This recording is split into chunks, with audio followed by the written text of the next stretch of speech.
সীমাহীন দুর্ভোগে কুড়িগ্রামের বন্যা কবলিত লাখো মানুষ। বসতভিটা, ফসলি জমি পানির নিচে।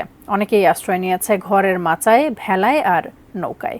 ব্রহ্মপুত্রের ঝুনকারচর আশ্রয়ন এলাকা থেকে জানিয়েছেন প্রতিনিধি ইউসুফ আলমগীর। আমি এই মুহূর্তে আছি কুড়িগ্রামের ব্রহ্মপুত্রের ঝুনকারচর আবাসনে।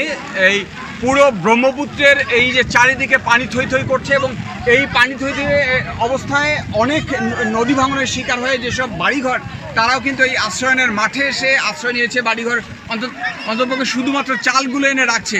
আজকে এই অবস্থায় এখানে কিছু ত্রাণ সহায়তা দেওয়া হচ্ছিল।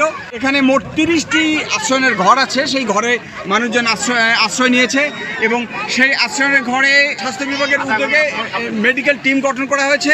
তারা স্বাস্থ্যসেবা দিচ্ছে এবং এই বিশেষ করে পানি বিশুদ্ধকরণ ট্যাবলেট এবং বিভিন্ন স্যালাইন, তারা আসলে খাবার স্যালাইন তারা বিতরণ করছে।